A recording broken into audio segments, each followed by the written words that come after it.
Hey, everybody. Welcome to the Jim Masters Show live entertainment lifestyle talk show series. How's everybody doing? It's good to see you guys. Hope you're having a good day.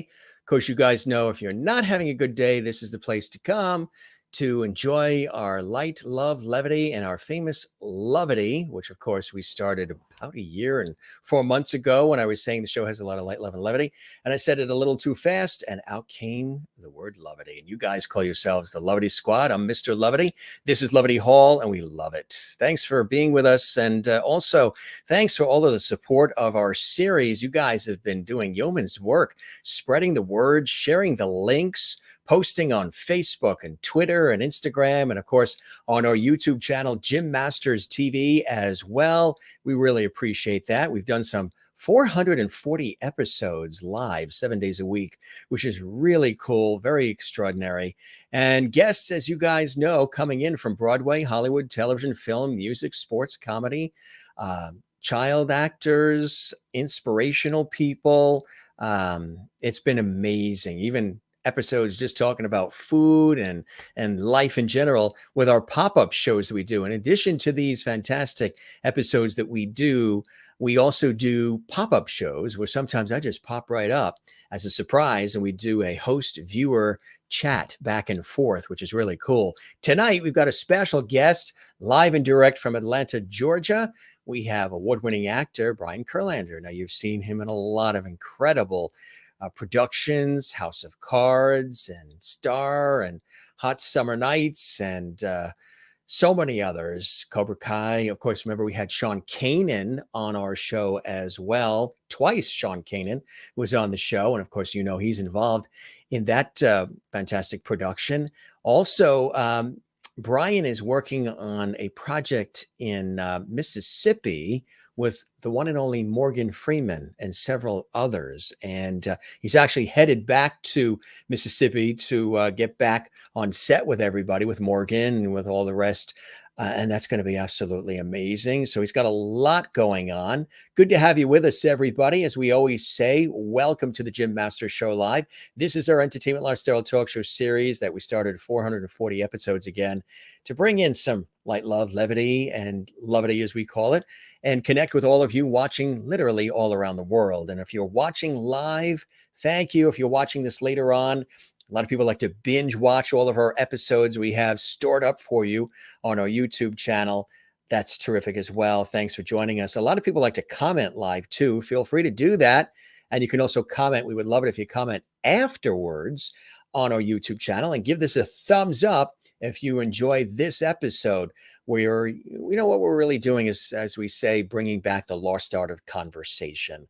And we're doing it in sort of that Dick Cavett, Johnny Carson style with a modern twist and a modern vibe of today. Hey, if you're on that channel regularly, which is the channel you're watching right now, Jim Masters TV on YouTube, subscribe to it. And don't forget to click the notification bell. So that way there, you never miss any of our live episodes of our entertainment lifestyle talk show series, our surprise pop-up shows, our on-location episodes, and so much more. We'd love that. Again, give some levity to this episode. Give it a thumbs up, and also spread the word and leave a comment as well. And also something new, I guess we reached a milestone on YouTube where we can offer this during the live chat, super emojis, super chat, super stickers, and all that fun stuff. So your live chat comment actually gets highlighted in special colors. And I personally thank you on the air for that. Many of you have been doing that, and we really appreciate that. And of course, we thank you for all the support of this series. It's a lot of work behind the scenes to put all these episodes together, but we love doing it for all of you, and we really appreciate all the incredible words and feedback and the cards and the letters and the private messages and so much more. You're all amazing. Of course, our viewers, again, are international. They're watching live right now at the time of this show, and they call themselves the Lovities. Dawn is here. She says, hi, Jim. Merlin is watching from Ontario, Canada. Good evening, Jim and all Lovities. Good to see you, Merlin, in Ontario. Look at all these comments built up here. Lots of them. Lots of enthusiasm tonight. We love to see that. Hello, Jim and lovely friends. Good to see you, Mary Bishop, there in Florida. Alessandra in North Carolina. Hi, everyone. Good to see Alessandra. And Sherry Larson in Kansas, USA says, good evening, Jim and everyone. Good to see you as well. Juanita is here, part of our lovely squad reporting in from South Africa, as always. Juanita, it's good to see you in South Africa. Hope your day's going well. Now we go up north to Sweden, and Jane is here live once again from Sweden. Hello, every lovity, and Jim, good to see you as well. Nice to have you here watching. I know it's late for you in Sweden. It's already tomorrow, but you are really a lovity. You're a trooper. Ann is watching from Jacksonville, Florida, as always. And wow, it's actually Tuesday, Ann. I know. If it's Monday, then I've missed an episode. Happy Monday evening, but happy Tuesday evening and Monday if we missed you on Monday. I know, with pandemic and everything, we've lost track of days, times, months. As I told you guys, I've been rushing the weeks ever since last year. I keep thinking Wednesdays, Thursdays, Friday to push the weeks further ahead, during all of this. But happy Monday and Tuesday evening to you, Anne. Merlin says she's got caring for all the lovities. That's really cool. We love that. Again, we're international and interactive on this series. And as you guys know, I do this work professionally as a television and radio personality, presenter, host, journalist, actor, writer, producer, stage MC, voiceover artist, all that fun stuff. Big hugs to all of my lovely family from Alessandra, North Carolina. Linda Odell in St. Augustine, Florida says, good evening, Jim, Mr. Lovety. Good evening, Loveties. Christine, also in North Carolina. Greetings, Jim and Lovety Squad. Welcome, Brian, to the show tonight and cheers. I told Brian all about the Lovety situation, and he said, I love it. Bring it on. It's a cool thing. Perfect timing to have some more Lovety on the planet, right? Again, it just slipped out of my mouth and we stuck with it. Hey, Jim, hope you're having a good day. Hi, everyone. Kathleen Walker is in New York City. When she's with us, that means the New York Mets are not home and they're not playing. That's my team. And she works for the Mets. So she's here. I think you said you're here all week, right? Because they're not at home right now. Alessandra, it's good to see you, Kathleen. Hi to you, Alessandra. Toby is in Encino, California. And good to see you as well, Toby. Welcome to the show once again. Always great when you are here. We love when you're here as well. And everybody that's watching from all around the world. Jane says, welcome, Lovety Brian. Fantastic. Toby's retired, so every day is Friday for her. You end up missing a lot of days. That happens, yes. You guys are the best. Thanks for all the great comments. You're all commenting, as you can see, amongst one another, which I think is wonderful. You guys say hello to one another, and I think that's really cool. Well, why don't we say hello to our very special guest, who is, again, live and direct from Atlanta, Georgia. And again, it's really cool to have him here on the show. It's a great shot here. Let me tell you a little about him. He's quite amazing. And again, as I mentioned, you have seen him in a plethora of incredible shows over the years, and he's constantly working. As much as you've seen him, with film and television, theater is truly in his blood. He's also a teacher as much as he is a playwright and an award-winning actor as well, based in Atlanta and New York.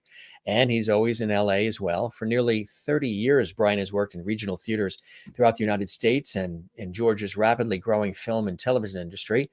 His work in theater extends from New York to LA, as well as with most of Atlanta's professional theater companies. In March 2021, he wrapped production that was in the thriller. He was actually starring in the thriller Black Balsam, slated for a theatrical release in the fall of 2021. His next project, Home Safe, began production in April of this year.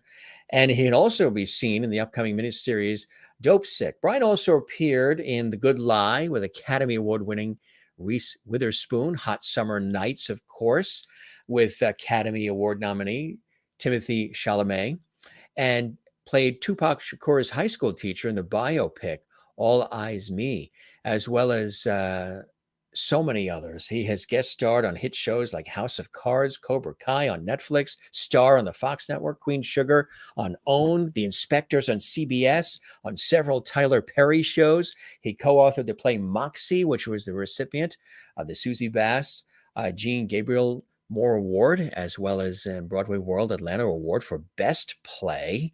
We were just talking about that, and so much more. Even before that, he's a graduate of James Madison University, where he distinguished himself as the university's first NCAA Division I All-American in wrestling as well.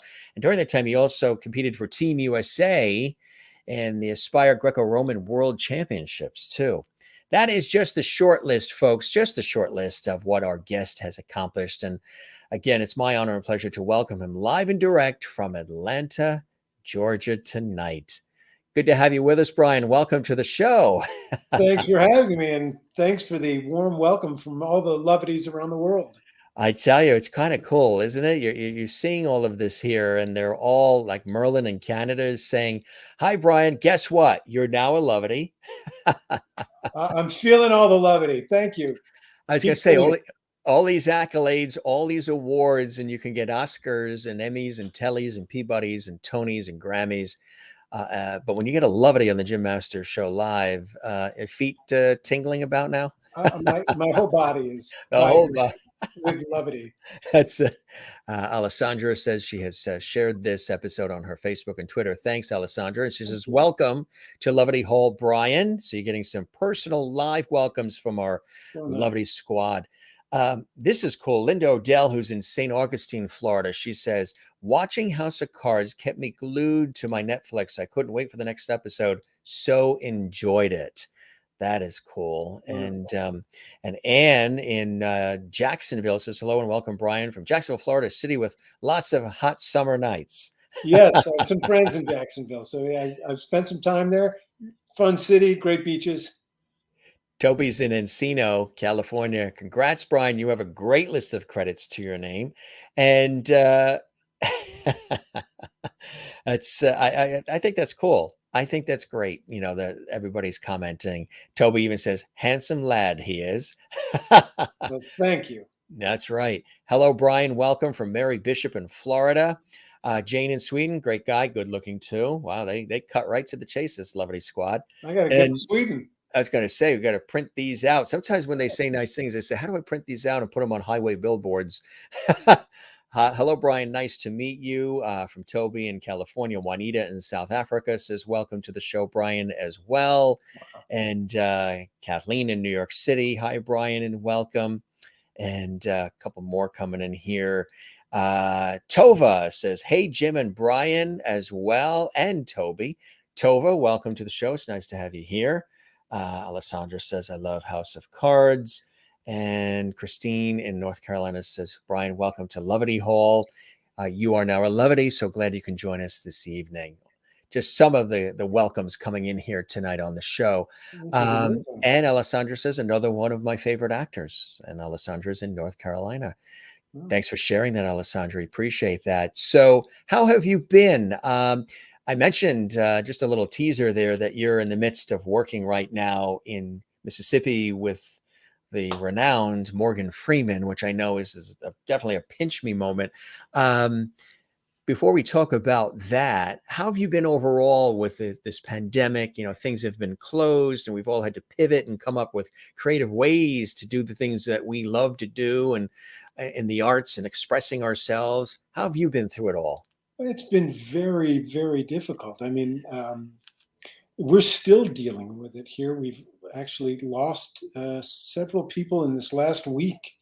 Young man, 43 years old, some friends and colleagues passing. So we're still in the midst of this, and we still have to all be very vigilant about how we move forward and how we conduct ourselves and the things that we're doing to protect our neighbors. I think that's really very, very important. And but I will also say that I tried to look at things from the brightest side possible.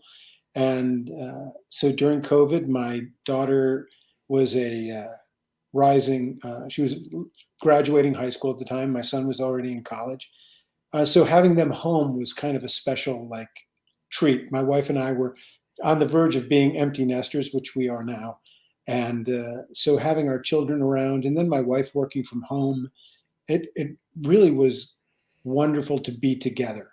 And during a time like that, I know it's so helpful to have people that you love around you. And I know there were a lot of people that were isolated and alone during this period. So, we all did our best to reach out to, our friends that were, not as fortunate to have family around them, Yeah. and talk to them on a regular basis and keep them going. So yeah, it's, I'm very fortunate now. I'm doing really, really well.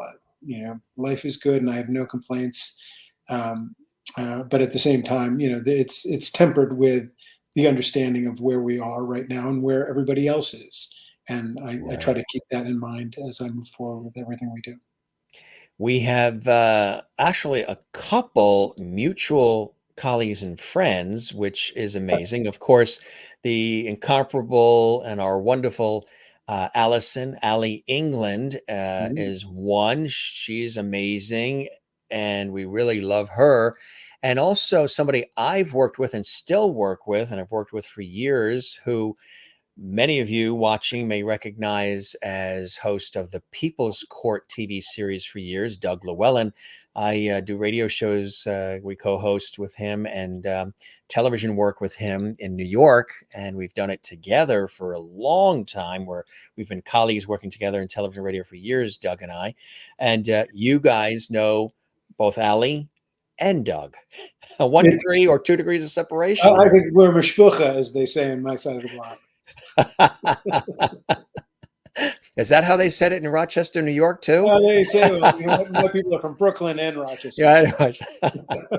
Just amazing the small world nature that it is, huh? Especially in this business. I think there's 75 working people in total, Yes. and we Mhm. all know each other, apparently. Exactly, and it's just really amazing, and both good people as well that we know. You grew up originally in Rochester. Tell us a little bit about some of those early inspirations for you, Brian, that pointed you in the direction of doing this work. And even before that, I mentioned the All American Wrestling connection. That's quite amazing too. Some people who know you from all these great shows and everything might not know that part of your early part of your life. Yeah, well, it was 112 years ago, it feels Yeah.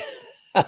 Yeah, well, I grew up in a suburb of Rochester, Brighton, and was a competitive high school wrestler, and then competed at the Division One level, NCAA Division One wrestling, and had a great career. I got to compete for the U.S. and the World Championships, and so it brought me along, but it was also what introduced me to the arts because while I was in college, one night, some of the funniest guys I'd ever met, and to this day know, are the guys that I competed with on the JMU wrestling team. And one night we, well, There we go. Yeah. that's a good, Wow. so You uh, look the same. Everything's the same. yeah, I think I've gotten, I don't rock the center part anymore.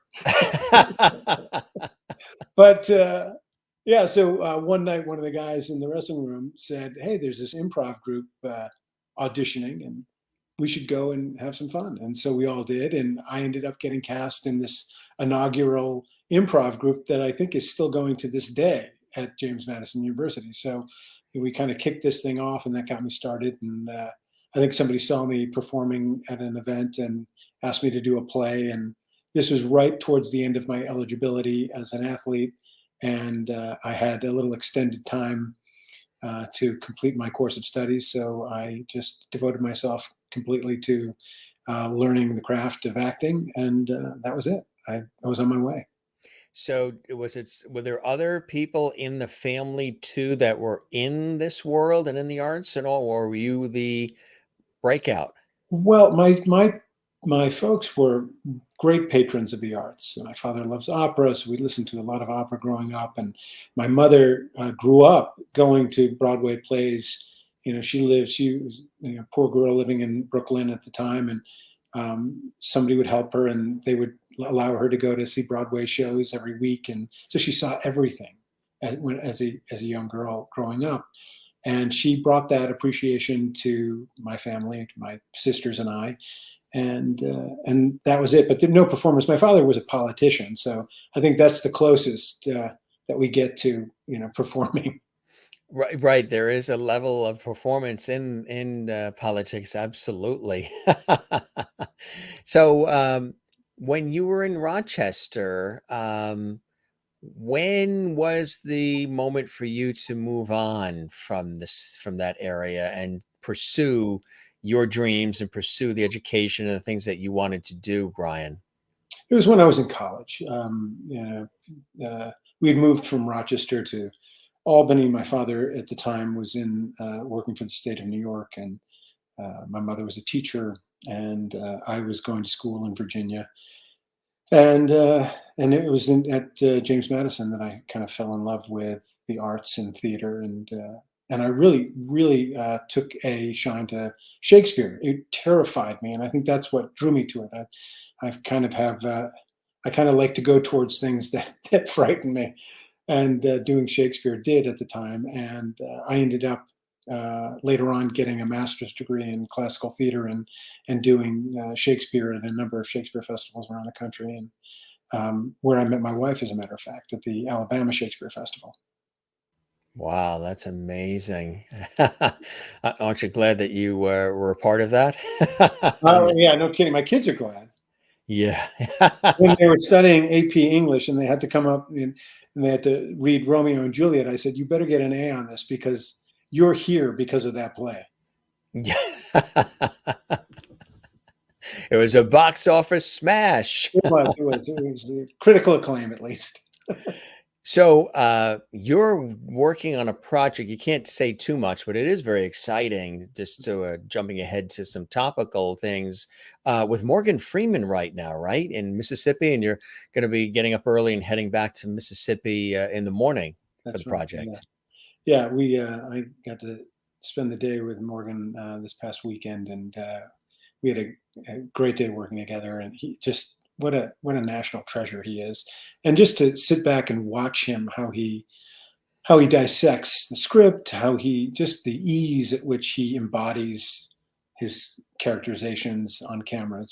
It's a masterclass watching someone like him. And then Cole Hauser, who's just a tremendous actor, is the lead in the film, and he and I had some tumbling, and we were shooting the grand finale of the film this past weekend. So it was a lot of action going on, and amazing actors to watch. Vernon Davis is in it, former Washington Redskin football player and tremendous talent. It's just this movie. It's called Muti, and Muti is a Zulu word that means medicine. And there's a light side to it, to minister and help people who are ill or ill at ease, and to help them on a path to health and wellness. And then there's a very dark side to it, and so this is about a series of murders that take place, and Cole Hauser is a detective that's tracking down this serial killer, and at the heart of it is this. It's called Moti, so at the heart of it is this kind of African spiritual medicine practice that the Western detective is trying to understand. Mm. Yeah. Mm. They're already asking some of the viewers, do you know what the target is for this to be out, or there's no date quite yet? I don't have it. We don't have a date. I don't have a date yet. I'm hoping sooner than later. But these things take time to do it right, and we may be going to Italy to shoot some scenes later in the month. So I'm wait and see about that. In the script, I show up in Italy. I don't know if I'll show up in Italy in reality. Yeah, that's right. There's always green screen, right? The green screen has come a long way. That's right. You can do a lot with a green Uh, screen. you also have been a part of some very recognizable productions and names that are they trigger a lot of different things for people, a lot of great feelings, good vibes, and they're commenting already about some of them. One of them is Cobra Kai, and we had Sean Kanan on Yeah. twice. Another fantastic guy. And how did this happen for you? How did you get involved with this production? But like most actors, you get called in for auditions. They shoot Cobra Kai in Atlanta. And in case your audience doesn't know this, Atlanta is a is a tremendous hub for film production. It's really become one of the largest film production hubs in the world. LA, New Yeah. York, London. Yeah. Um, uh, they put together an incentive package back in 2008 that has really drawn a lot of production here, and they've built a lot of infrastructure, big studios. They shoot all the Marvel movies here. So, if you saw Endgame, or they're shooting Spider-Man and Black Panther right now. So they shot all of the Marvel television shows here, like Loki and WandaVision and Falcon and Winter Soldier. They're shooting She-Hulk now. So it's a huge, there's a lot of stuff going on. This was in the first season. It was one of the early episodes. It was a scene with Billy Zabka, and it was great. It was really kind of quirky and funny, and so got to have a really good time with shooting it, and it's been phenomenal. And the fans of Cobra Kai are just delightful. I mean, it's really lovely how they embrace the cast and the stories and the nostalgia of these characters. They really do. I mean, they're so not only supportive, but they're really passionate. It's almost like the Star Trek fans, the Trekkies. I mean, they're really, they're all in. And I saw that when Sean was on too. They're just all in, which is really cool. Going back, of course, to the Karate Kid days as well. Right. So many great, like I was saying, the productions that you've been in. Here's another one to stir up some great memories for everybody. How did you get involved with Hot Summer Nights? Yeah. Again, Another great one. shooting in Atlanta. This was a blacklist script, so it was one of the hot scripts. I think it had also come out of Sundance, and so I was kind of the ne'er do well father of the two leads, and kind of defining their upbringing and their kind of the paths that they were taking in life, and kind of where this story ultimately led. You can kind of see how they would get there, from this guy who was kind of hot stuff in high school, but just that was it. He peaked a little too early. Yeah. Exactly. We've got a couple of other I've got some things that we're gonna show you, and maybe you can take us through, memory lane here a little bit. Look at this one. That's a play called The Christians, Yeah. by Lucas Nath. It's just a stunning piece of theater, about a megachurch pastor who changes the direction of the congregation. It goes from being a uh, highly evangelical journey to a journey of more inclusivity. And not to say that evangelicals are not inclusive, that's not what I'm saying at all. But his spiritual path changes, where he says, if you don't believe what I believe, that doesn't mean that you're going to hell. Mhm. um, God loves everyone. And then there's a lot of scripture that gets brought up, but you see Enoch King, who's in this picture. He's the associate pastor in this, and Enoch King is I just have to give him a plug. He's one of the most brilliant actors I've ever worked with. He's astounding, and he was astounding. He actually won a very prestigious award for his work in this production, here in Atlanta. And and so they pit the two ideologies together, or the two spiritualities against one another, and it's an interesting conversation about the nature of spirituality, the nature of belief, what roots us to our connection to something divine. And so it was just a extraordinary production to be a part of. Now, my faith is I'm Jewish, so it was also very interesting, coming from my faith perspective, and leaning into this conversation. And audiences were just tremendous. It was great. That's fantastic. It sounds like it was very rewarding, and everybody learned something. And I think that's amazing when that happens. And that's why the kind of work that you do, you get immersed in it. And I know you're all about giving 110% of yourself. I mean, you really dive in and become the character and really live and breathe the stories, and that's evidenced easily by your work over the years, which I've seen, over the years. And you're very good at what you do, very convincing, very persuasive, and just very talented. Here's Well, I'll another. tell you, the first Yeah, the, yeah, fir- the first part of that play is a 25-minute sermon. it So you're giving the is. Yeah. sermon, and I would begin I begin giving the sermon, and I would say, "Let us pray."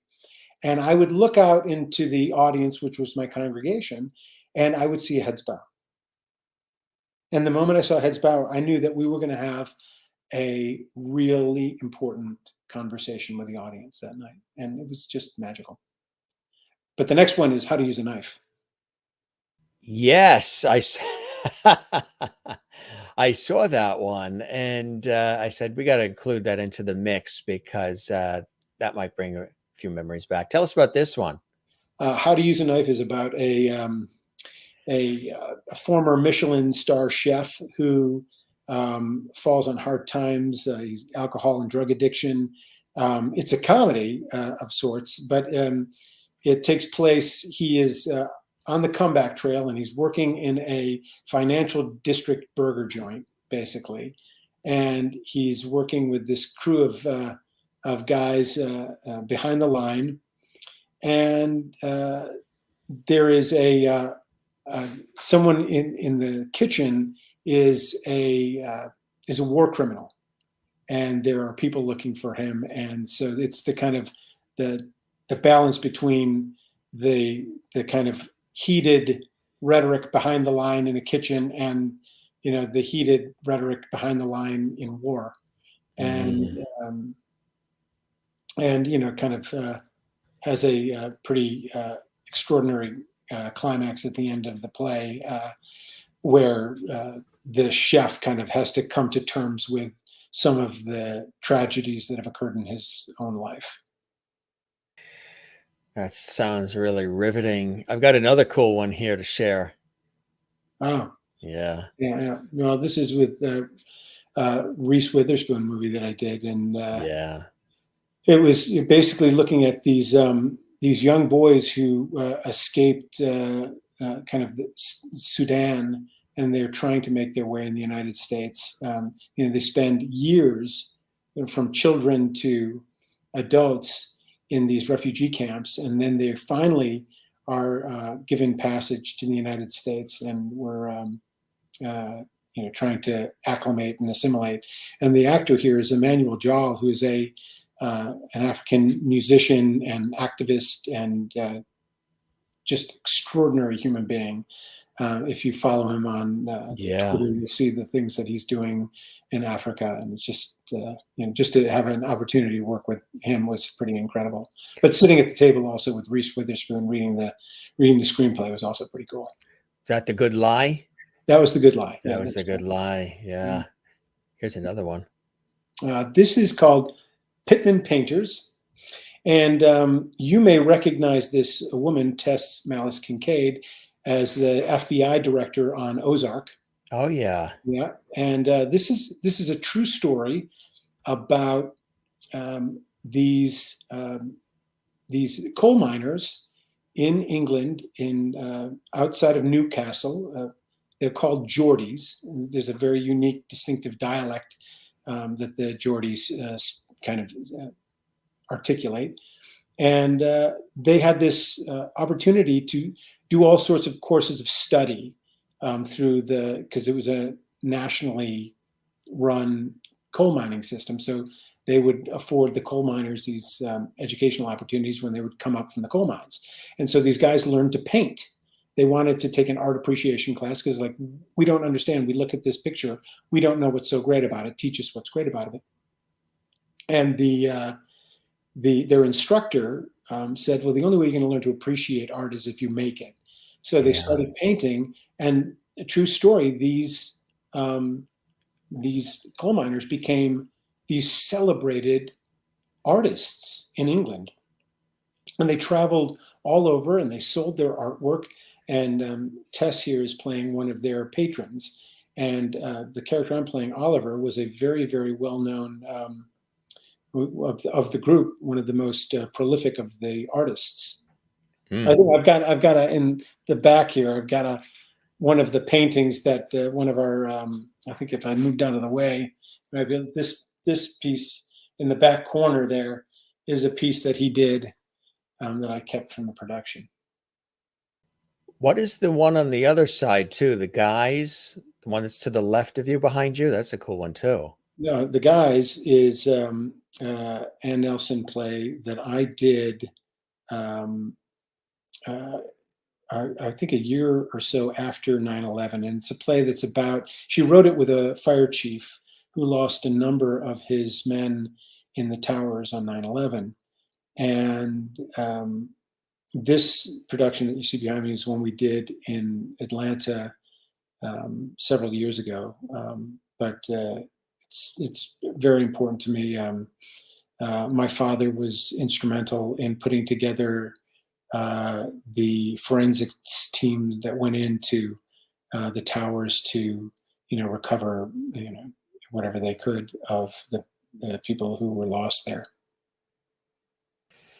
A day, yeah, we're coming up on at the time of this broadcast on the 20th anniversary, which is really, really hard to believe.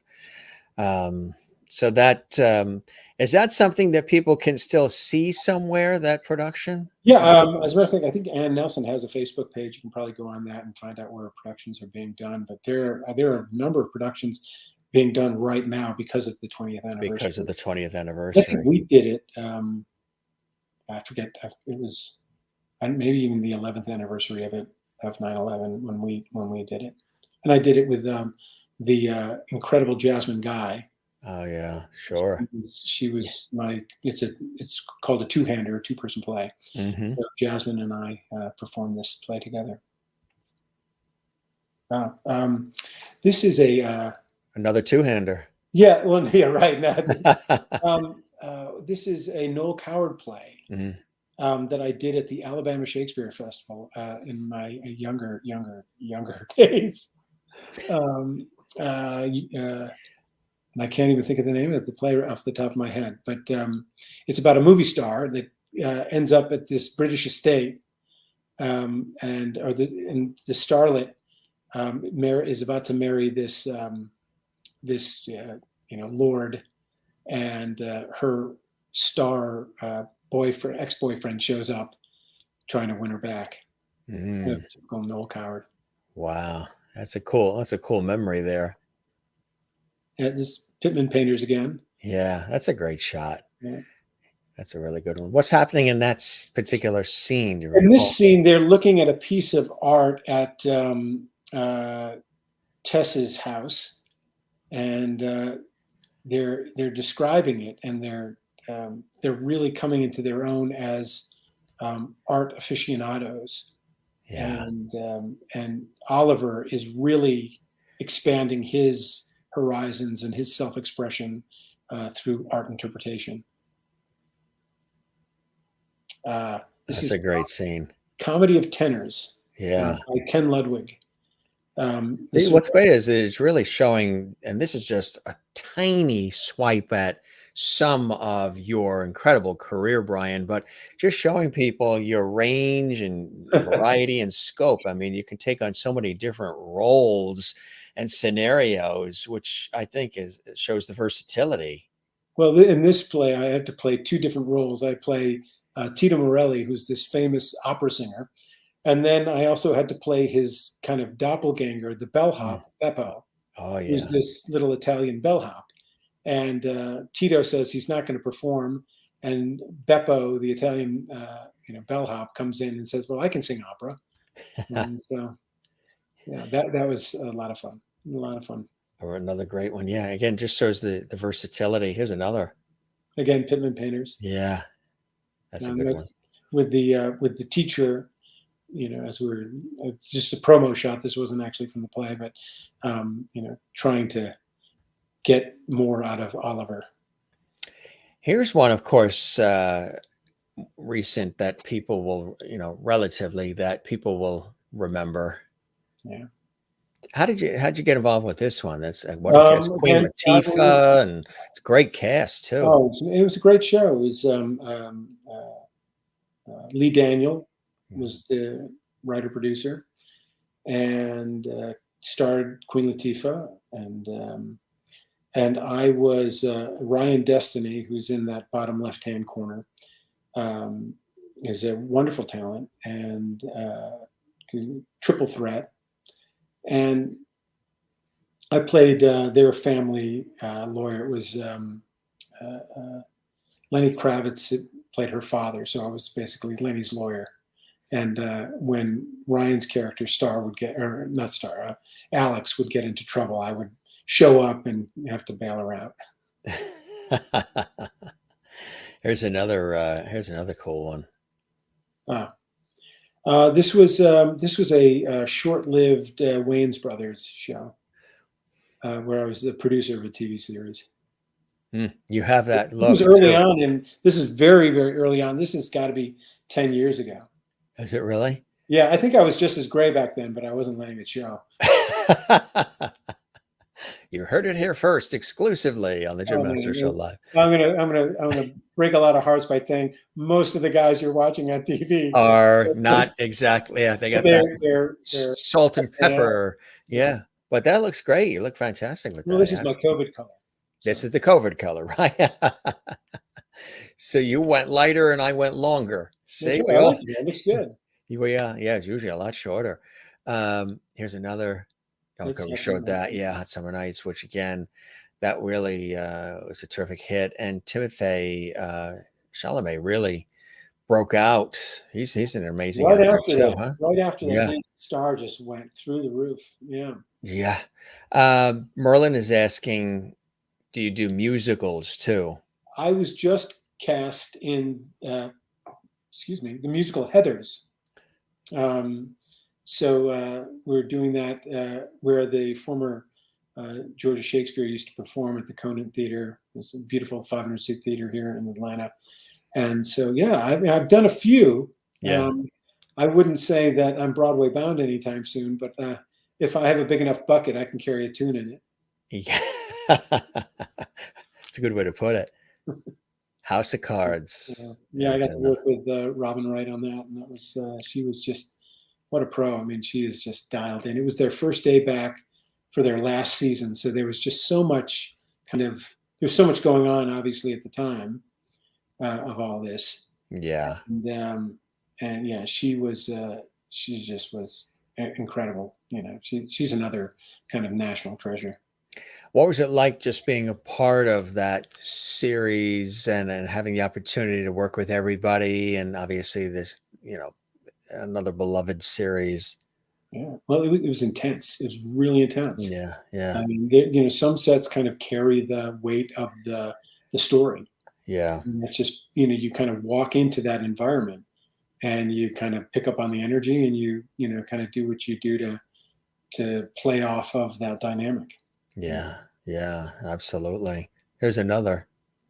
It's the Christian. Yeah, that's a great scene. Yeah, beautiful inside the church, gorgeous. Well, that's from the guys, playing Nick, the fire chief. Was that very emotional? Was that difficult to take that on? Yeah, the whole play is basically Nick, who's not a guy who public speaking comes naturally. He had to eulogize all of the men that he lost, and he had no idea where to start. And this is a true story, basically. There was a fire chief who didn't. He had to eulogize these guys, and he met with Anne, and they started working together, and she ended up penning this play out of their experience together. And I've done this play, I think 3 times now in different places, and every time I do it, I'm just breathless at the end of it. It's just, and how these men are honored for their sacrifice is so powerful and so beautiful and so important for us, because it was one of the few times in my lifetime where we came together as a country. I mean, with a few exceptions of things, um, we really we were one country mourning together, and that was a profound moment. And I always kind of harken back. I hope we can get to a place where we can come together as a nation to celebrate who we are, as opposed to mourn the things that we've lost. Right, exactly. No truer words spoken with everything that we're experiencing even now. It would be to remember those messages and those thoughts and the kindness and the empathy and unification. It's vitally important to all of our existence, isn't it? It is. I mean, we have much more in common than we have that divides us. And I think if we just take a moment to look at the common ground that we all stand on and appreciate that common ground, and then allow the diversity to paint a landscape that is beautiful, Yeah. and say, oh wow, this is where we live. We live in this beautiful landscape, this tapestry of humanity that is deeply profound and moving. And if I think we open our hearts to it, who knows what we can accomplish. That's right. We've talked about film and television, but as I said, theater for you is very, very important. And tell us about your involvement with Horizon Theater Company. Horizon Theater Company is one of they've been around for 35 years here in Atlanta. They're one of the kind of anchors, artistic anchors in the community. They're a professional equity theater company. Actors Equity is the theater union that supports professional actors who work on the stage, versus SAG-AFTRA, which is the professional union that supports actors who work in television and film. And so I've done a number of productions with Horizon, and they have a fantastic following. They're in the heart of Atlanta and Little Five Points, and they do wonderful productions. And we've been shut down like every theater in the country for the last year and a half, and Yeah. I'm looking forward to Horizon, along with all the other professional theaters in Atlanta, getting back on their feet. And I'm excited about the opportunity to start working on a play in the end of this month, possibly on another play, in October, November. I like to kind of keep them. I like to be rehearsing one during the day and performing one at night. Right. That's a good. Are you a morning person or a night person? Do you come to life? Are you creative at night or more early? Um, I, I am just going all the time. So I get up Yeah. early. I go to bed late. I try to get enough sleep. I exercise every day. Yeah. What's I your just, Zen place? How do you find, because some of the roles that you take on can really be, like you mentioned, the House of Cards, but any of them can be very intense, and they take all of you, all of your energy, all of your emotion, the essence of who you are, and you sprinkle even some of that in there. How do you separate from the role? How are you able to detach from a role that really consumes you? Because sometimes, you hear actors and actresses say, my God, I would go home and I couldn't separate myself from that character I was playing. And I was actually becoming the character when I wasn't playing the character necessarily. Or the intensity would just consume them and be so overwhelming. How do you find, what is your Zen place? How do you find ways to stay true to the character, do what you have to do with the character, and then still be Brian at the same time when yeah, it's intense? it's what a strange job we have. It's this such an odd profession that we try to inhabit this state of being, which may or may not be part of who we are. But I think as human beings, we are capable of so much. We're capable of so much good, and we are all capable of so much horror. And And as an artist, we just try to own those things and bring, as Shakespeare said, the mirror up to nature, and show ourselves and the audience what that looks like, and allow the audience then to walk away with a sense of, oh, that maybe that's not what I want to do, or maybe I do want to be in a relationship like that, or I do want to pursue that line of thought that the play is provoking. But how I separate it's difficult, because like doing How to Use a Knife, I've done a lot of vocal training in my career, so I've stripped away a lot of the isms of my growing up in New York. But then, all of a sudden you're doing your New York, and you're in your thing, and you're doing whatever you're doing, and I come home and I'm talking to my wife, and she's like, "What are you doing? Like, stop! Don't use your voice." And so I'm like, "Yeah," Was that an aha moment, that ding? yeah, that's I my like that. sister texting me. She say, "We're watching and we love it, and you're doing great, brother." Exactly. Yeah, that's exactly what she said. That's it. Is she in the industry too? Does she do any? Not at all. No, I come from a family of lawyers, They're all, yeah, and overachievers, which is why I right. went into acting. I thought, I can't compete with these people. Juanita was asking, does any part of the play that what you were talking about plan to shoot in South Africa? Morgan Freeman often visits South Africa. Uh-huh. And not as far as I know. The script that I've read takes place in Italy, and primarily the United States. Yeah, that's So, cool. Yeah. So maybe one day, Juanita. yeah, but I'd love to visit South Africa. I mean, Yeah. I have many, many What what friends. what what are some places, yeah, you would love to shoot, locations, venues that you haven't tackled yet with all these different places you've been and all these different productions that's sort of on your list of, gee, it would be really cool to shoot there. Oh, I've wanted to go to Greece my whole life. I'd love to go to South Africa. I'd love to go to North Africa, Egypt. Love to go to the Middle East and Israel, and uh, but I love Italy, and I love Paris, and spent some time in Switzerland and in the Czech Republic, and so yeah, they're world's a big place. A lot of Yeah. places to go. Asia, Yeah.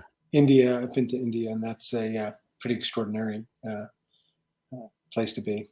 You had an opportunity to work on several Tyler Perry shows. What is it like working with Tyler and his crew? Amazing, I imagine, huh? Yeah, he is unbelievable.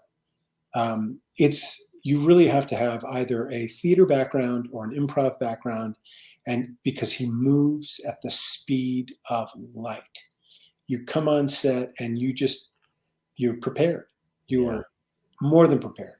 Yep. You can do everybody else's stuff because you just get thrown into whatever you got to do, and he'll knock out an episode a day Mm, or 2 episodes a day.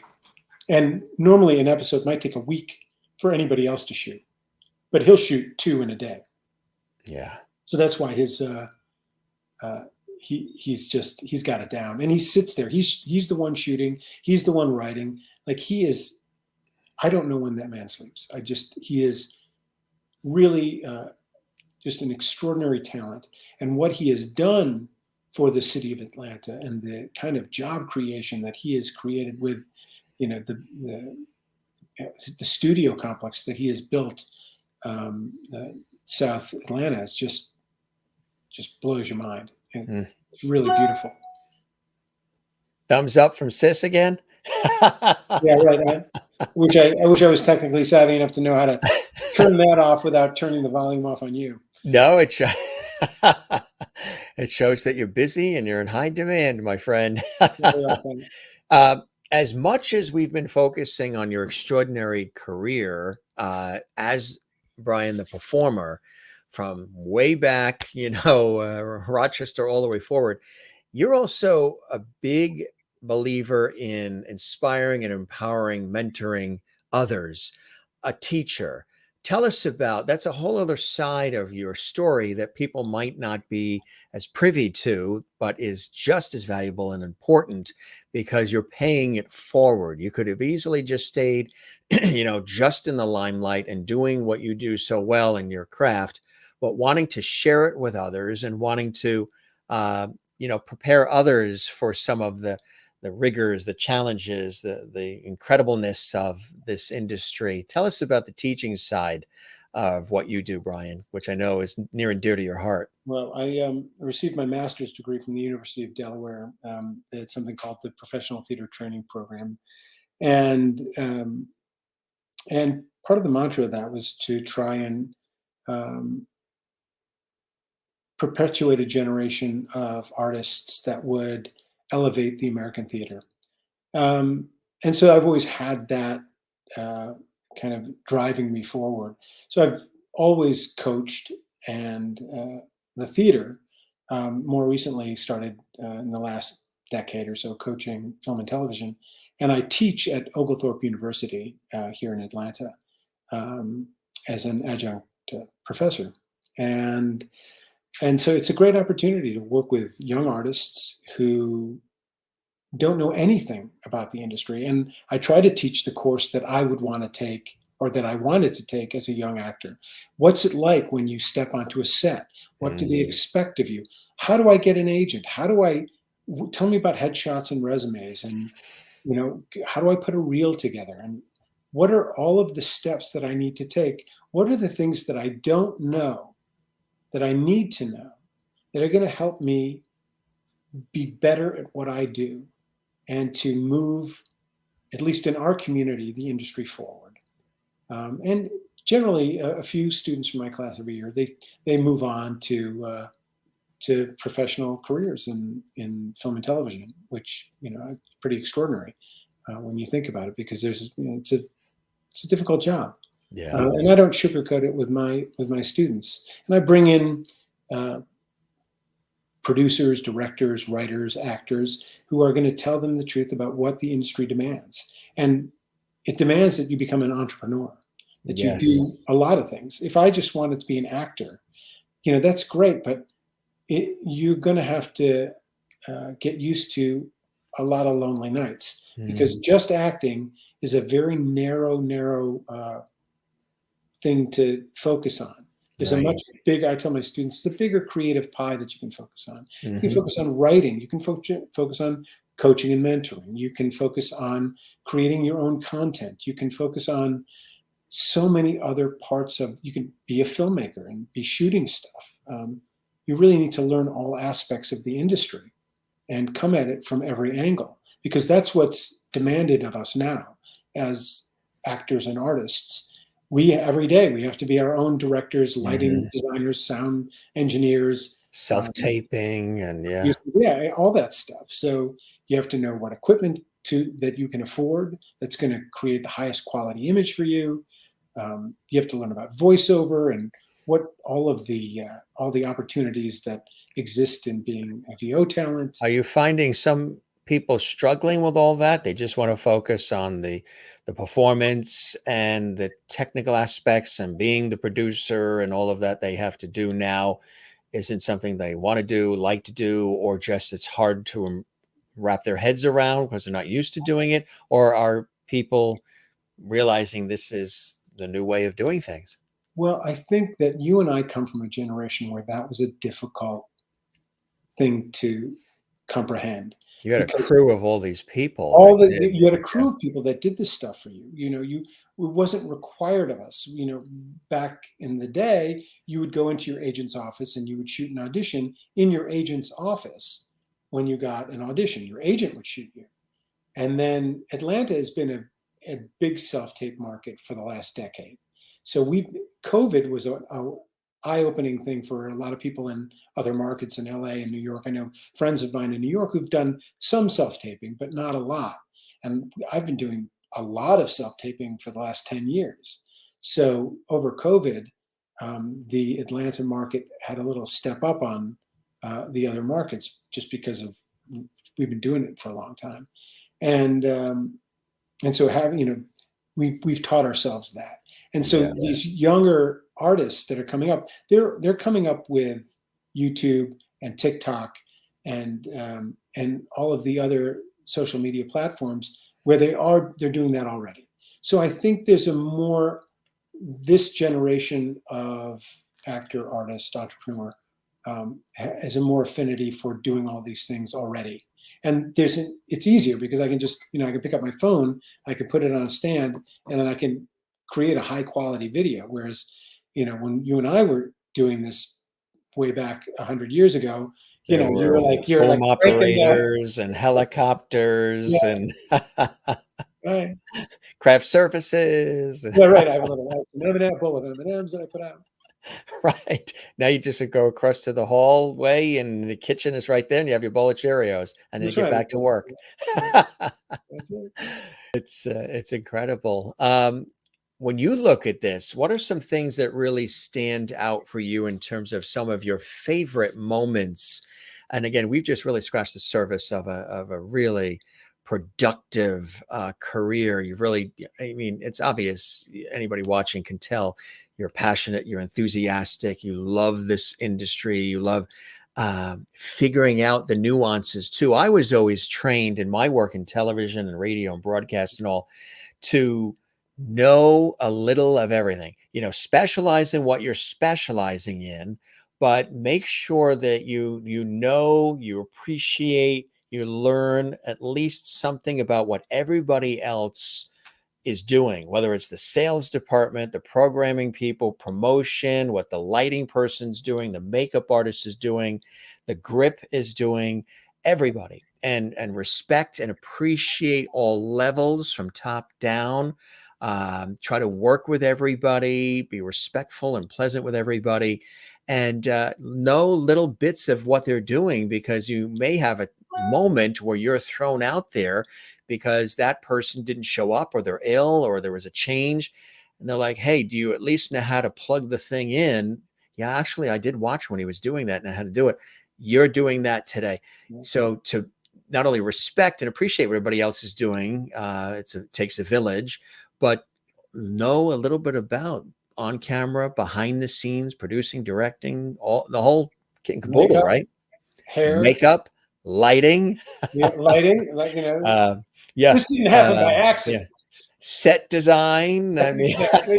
Set design. set design, but and to appreciate it too, and to appreciate what everybody else is doing. Whether there's somebody that just starting out and they're just carrying wood on set, or there's somebody who is the mastermind executive producer. And I've always been that way. I was trained coming up the ranks to try to be a jack of all trades, to know a lot of different things.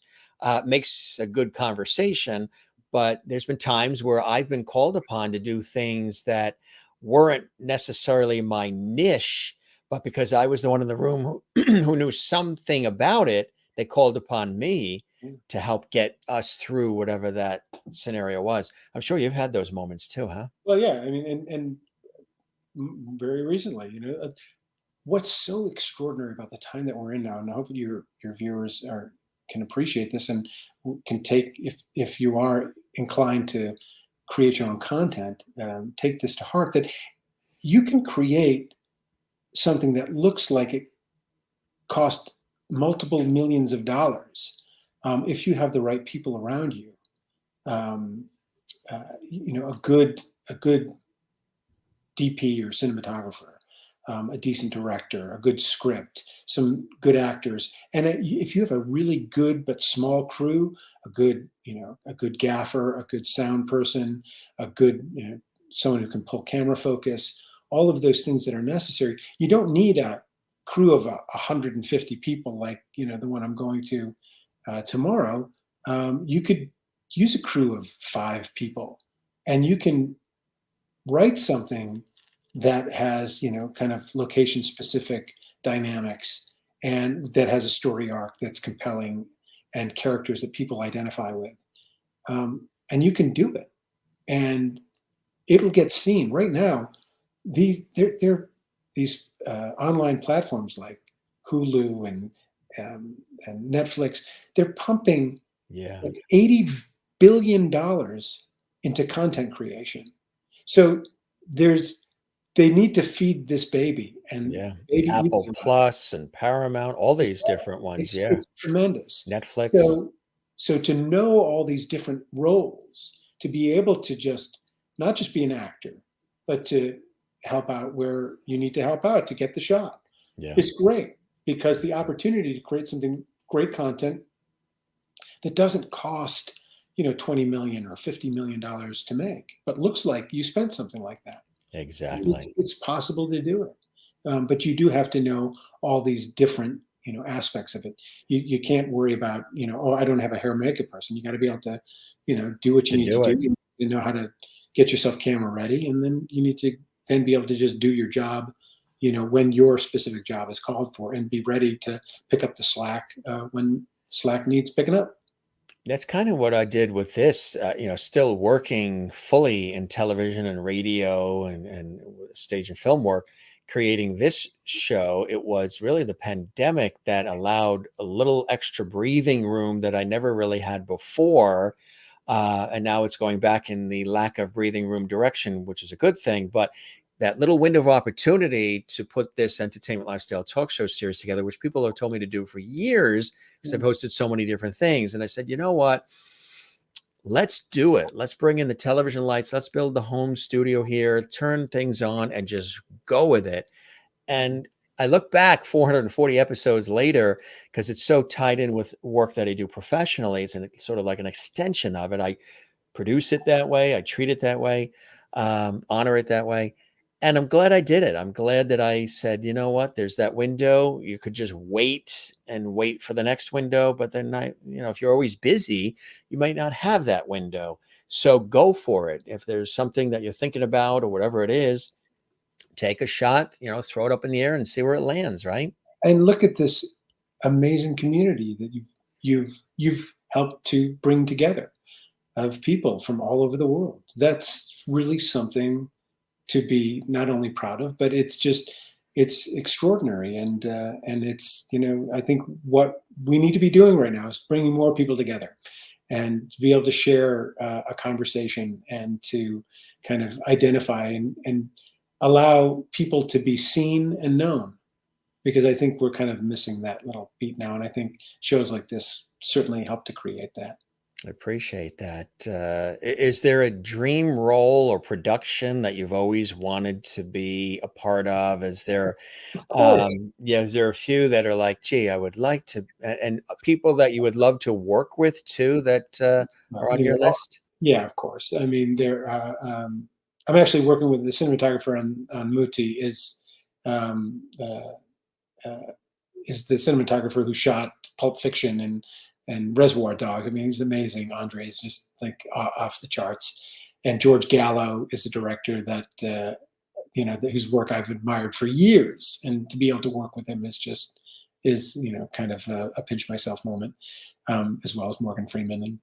But I'd love to do a Western, or I'm a big sci-fi fan. I'm a huge kind of Marvel, fantasy nerd. So Yeah. my daughter and and my son, my wife is totally not into any of this stuff. But when the new Marvel series comes out, my kids will be at college, and we'll get on together, and we'll watch it at the same time.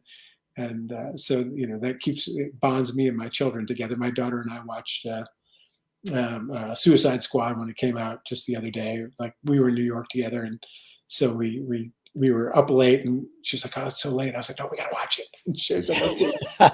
So we sat down on the sofa and stayed up until 2 o'clock in the morning watching it. It was great.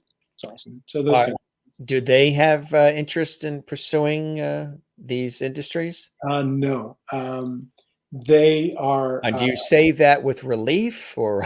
A little bit, it's a tough road to hoe. It's not Yeah, for everyone. right. No, my kids are their own. They're exceptional people. My philosophy is do no harm, and they make me proud every day. I'm a proud papa. You can see my little Superman cape in the back. Father's Day card that I keep around, from my children. So yeah, and they're adults. I mean, I have a 19-year-old daughter and a 22-year-old son, and they're Boy, living that in. went fast, huh? Yeah, yeah. And I've earned every year. In a New York minute. Yeah, it's that, they say, the days are long, but the years go by fast. Um, Yeah, yeah. so yeah, so they're pretty extraordinary. They're both into very different things. They're very who they are. Yeah. They're cut from a certain cloth, but they're definitely their own people, They and have their own individual characteristics. Yeah. completely. But they share some good core values. Gee, I wonder where that was initially coming from. Their mother, their Maybe the mother. parents. Yeah, Oh, their mother. They take the care. mother. They take after their They mother. take every Thank mother. goodness. What I didn't ask, but what was the initial thing, project, or just attraction to Atlanta for you that brought you to plant in Atlanta?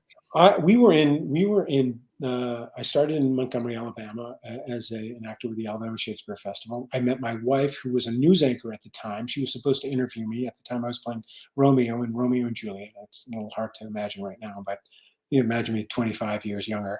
And I went into the NBC Do you affiliate. still have the ladder, Yeah, yeah, right. I didn't had to climb up the lattice. or did you come in on their news chopper? That's right. Okay, WSFA. WSFA. Um, yeah, News Montgomery. Yeah, so we met that day. She didn't interview me, of course, because she got real news, and I ended up being interviewed by the weatherman. By the weatherman, But yeah. we did meet at opening night, and I actually met her mother at opening night. Had a wonderful conversation with her, beautiful, now my mother-in-law, and then spoke to my future wife, and that was that. Yeah, we were smitten, and a week later asked her out on a date, and the rest is history. The rest is history. So, Breaking news. right, exactly. It was breaking news. Uh, That is yeah, she awesome. broke the news. Film at 11 and bulletins at once. Right. Alessandra had asked, is there a role that you would never want to do? That's kind of an I kind of interesting want, like, question. yeah, Yeah. yeah. There've been some things that um, I just, don't want to portray that. I don't want to, don't want to put that kind of thing out into the world. And I'm not saying that it's a bad thing or somebody else shouldn't do it. Just for me personally, there are certain things that, um, I just I have to draw a certain line. You know. I've done that with a couple of commercials Mhm, because the product or whatever the storyline was, once you did that, you would be branded as that thing mhm. for forever. And if it isn't something that is a positive, inspiring nature or whatever, you have to really make your choices.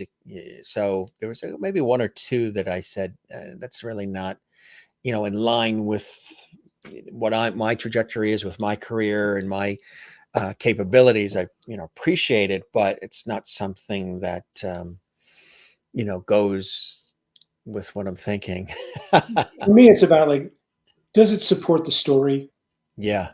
or is it some gratuitous thing?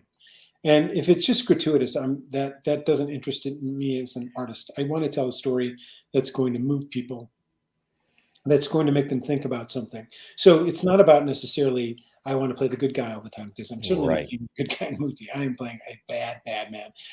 But the but everything that that character does is inside this story that's important to tell. Yeah. It's what the story is it's reflecting in its own way real life. Um, at least Muti is. That the things that happen in Muti actually happen in the world, Hmm. and so it's important for people to see the reflection of those things. So I don't, I'm not, Pollyannish about playing the bad guy roles. They're actually a lot of fun to play. Um, but but if it's not supporting the story in some way, then I generally will raise my hand and say, "Excuse me, is this actually necessary?" And if it is, then perhaps I shouldn't be the one. Uh, Comedic roles. Do you love comedic roles when you have the opportunity to take on something that has Well, comedy? yes, Yeah. absolutely. I mean, I love comedy. That's where I started, was in, comic improv, and I've done a number of, theater comedies that Ken Ludwig play was just, slamming door comedy. So farce. So yeah, I love doing, all sorts of genres. How about writing and producing and creating your own material? Yeah, I got to do that too. This Yeah. one behind me, Yeah. Moxie, Yeah. was a play that I co-wrote with Lane Carlock, who's a tremendous talent here in Atlanta. She is actually the wife of Clark Howard, who is a Oh, very well yeah. radio personality. You probably know who he is. Consumer Yep. extraordinaire. Yeah, sure. Really. Lane and Clark are dear friends. Wow. Actually, Lane and I met What a doing it. small world this is. I know. I told you, it's like 10 of us.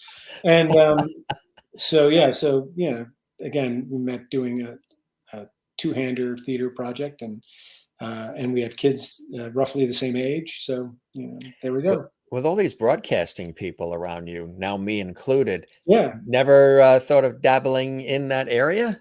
Yeah. Well, they told me I have a face for radio, but I don't know, you look like you could be on the 6 o'clock news. that's Good right. evening, I'm Brian Kurlander with the Well, 6 o'clock report. that's it. I maybe. See? Never, never, never. That was Never. my wife's It's job. That, it's that a was I it's was a never tough going to cross business, that yeah. line. That Yeah. was my wife's gig, So you just as saw much what as being an actor was my gig. We were never going to cross that line. I thought about it actually in college.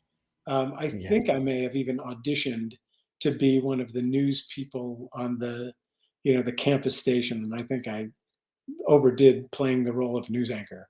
Exactly like this. Good evening and welcome to JMU TV. I'm your host, Brian Kerlander. Let's get to the news. JMU football lost again today. Although JMU football is national champions. They're pretty good now. I mean, that was quite an experience for you too. All American wrestler. I mean, Division One, that whole bit. That what's great about that early on in your life is the resilience, the not just the physical strength building, but the mental fortitude, the focus, the tenacity. There's a lot that's called upon you, not just physically, but emotionally, to get to certain levels when you're in athletics that can easily carry over to the entertainment world and to theater and to television and film and all these roles that we play in our respective fields.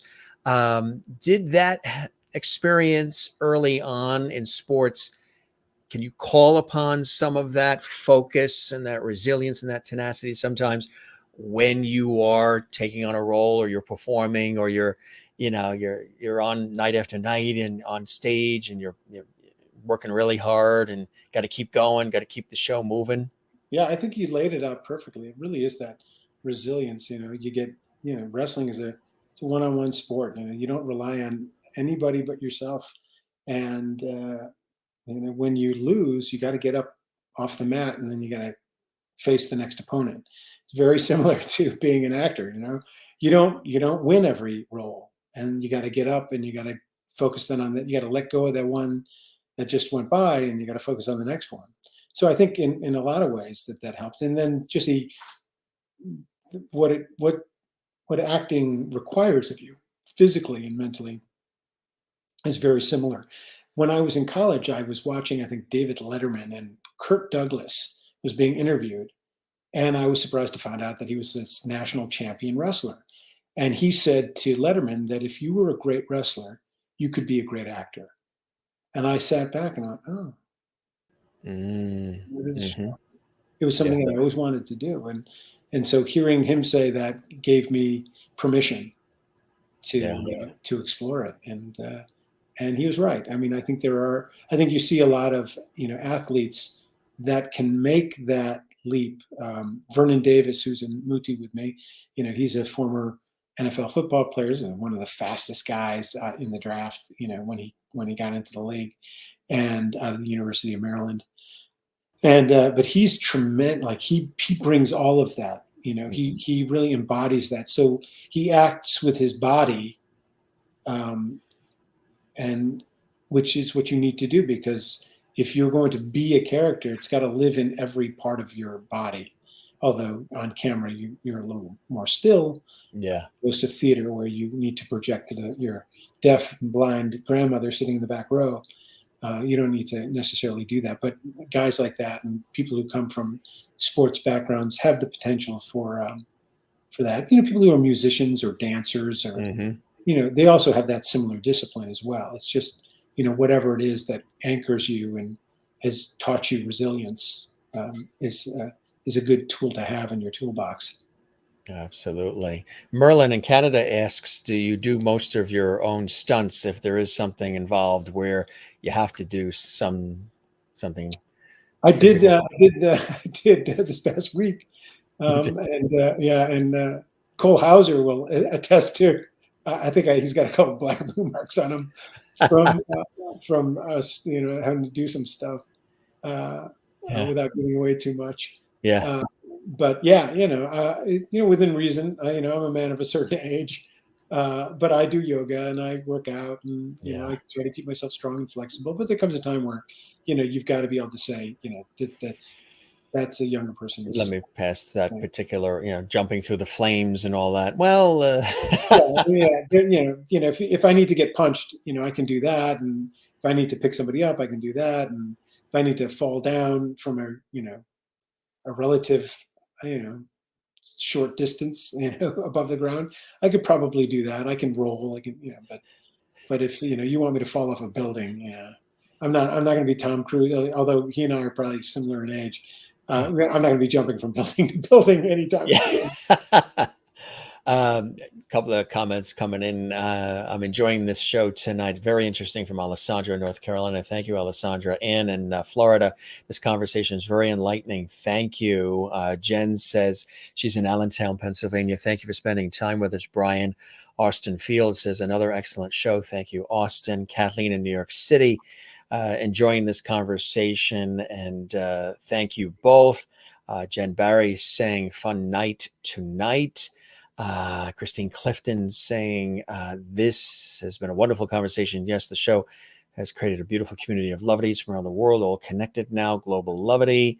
Alessandra saying, JMS, Jim Master Show is very healing. Beautiful stuff you guys are saying. Appreciate all of this. Yeah, Obviously, oh yeah, Juanita in South Africa too says great conversation tonight. Thank you, Brian, for spending time with us, sharing your stories, and looking forward to the new film. Have fun, and send greetings to Mr. Freeman from South Africa, to Morgan Freeman, of course. And obviously, we've touched briefly on some of them.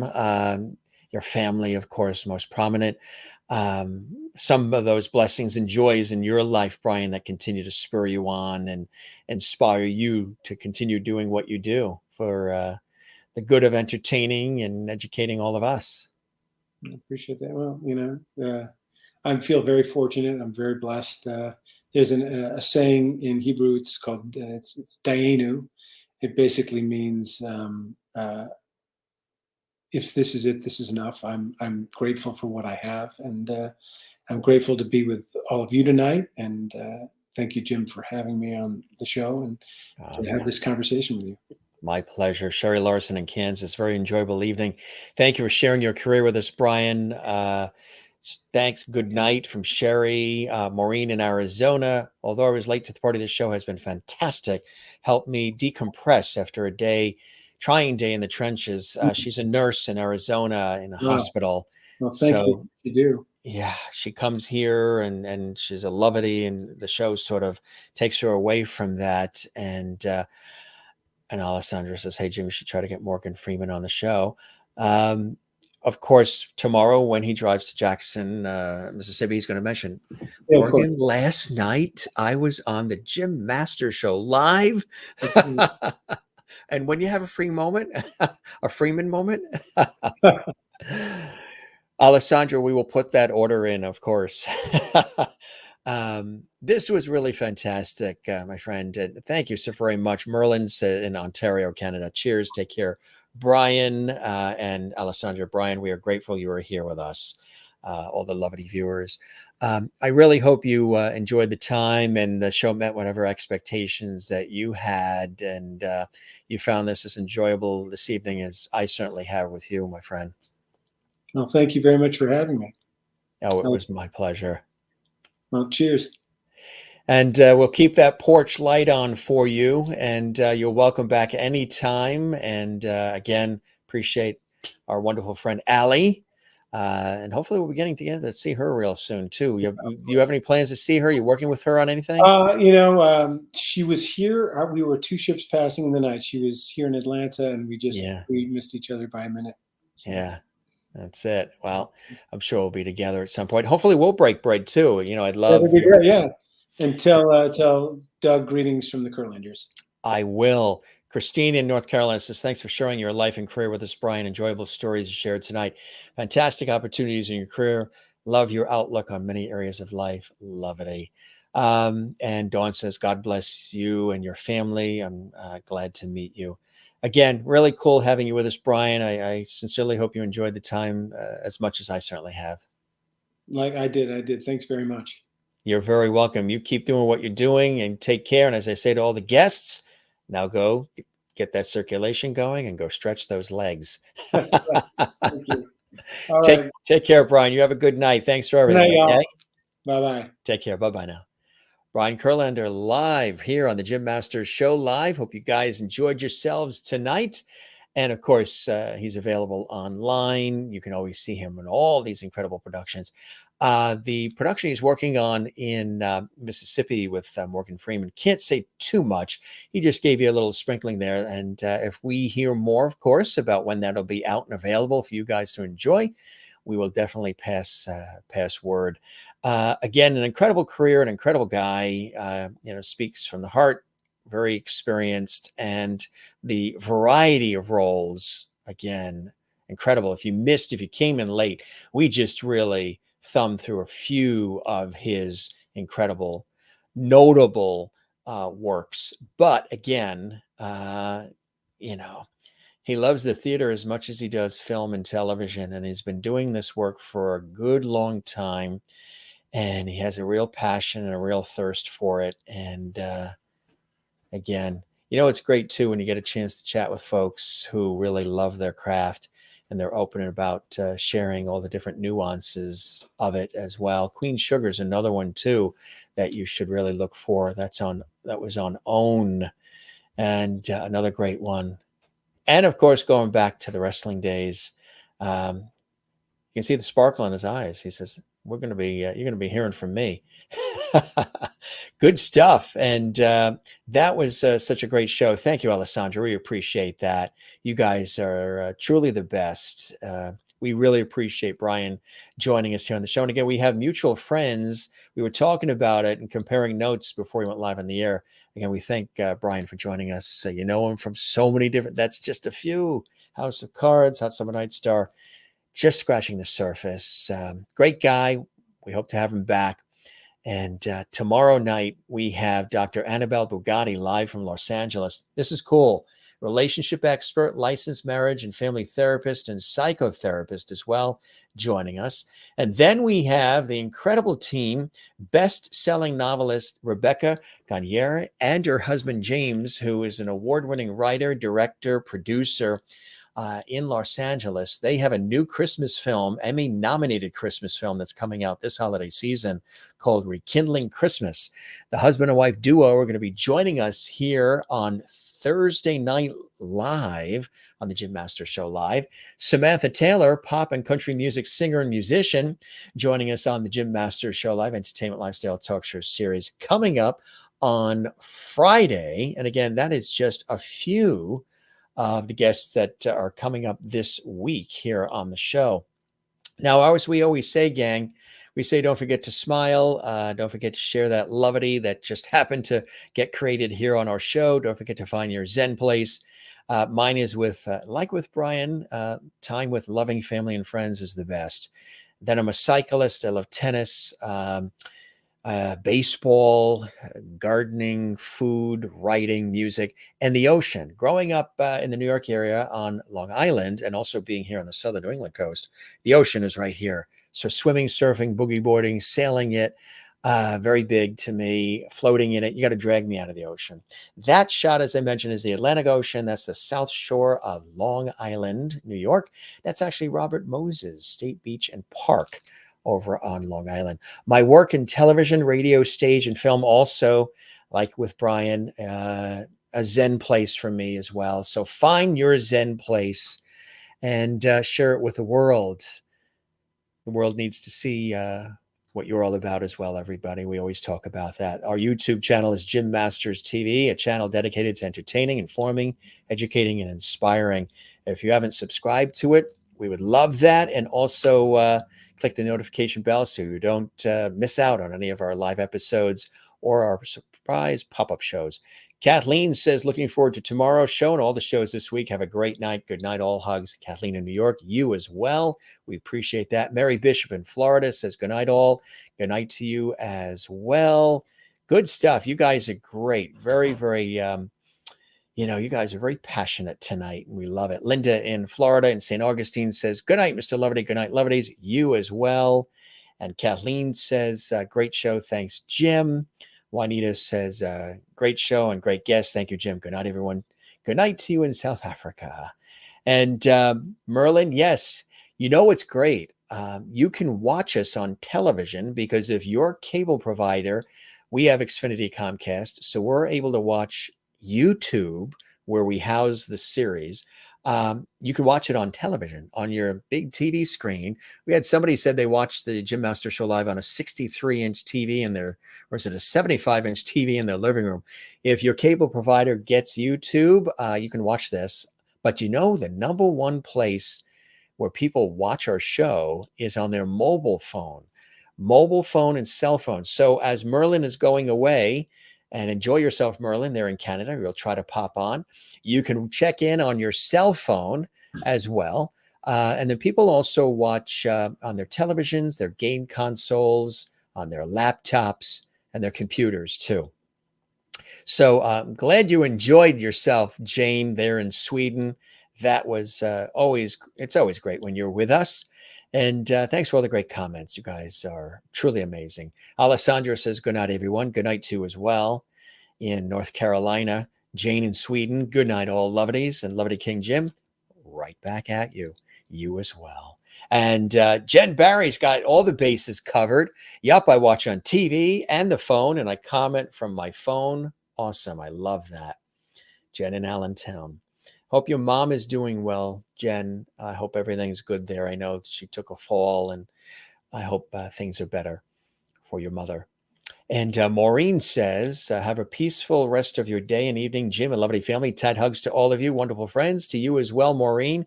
Thanks for joining us tonight. And Christine Clifton as well. Another great evening all together with Brian tonight. Fabulous lineups all week. Till next time, good night, Jim and Lovely Squad. And lovely hugs to you as well, Christine in North Carolina. Gang, thanks for joining us here on the show. We love when you guys are here. It's always a blessing. And we hope you'll join us again. We'll be back tomorrow live on the Jim Masters Show live. Again, it's really wonderful when we get a chance to connect with you guys and just, share the lovity. That's what we love to do on this show. And good, Jen. You were saying that your mom is out of ICU trauma, still in the hospital. A little better. Thank you all. Perfect. That's a good way to wrap the show with positive news like that from Jen in Pennsylvania. Gang, you guys are the best. We'll be back tomorrow, 8 p.m. Eastern, 5 p.m. Pacific. Going to be talking with, it's going to be relationships, and it's going to be life and friendships and family and getting through life and a whole host of other things as we have Dr. Annabelle Bugatti with us tomorrow, 8 p.m. Eastern, 5 p.m. Pacific, live from California. That's going to be really, really cool. So we're going to sign off for now. Jim Masters here. Thank you for your time this time. Till next time, we appreciate all of you. Love you all. Keep spreading the word about our show. That helps. And if you enjoyed this episode, give it a thumbs up on our YouTube channel and leave a comment on our YouTube channel as well. That helps us big time. Have a good night, gang. You guys take care wherever you're watching all around the world. We love you all. We'll see you again soon. Take care. Bye-bye.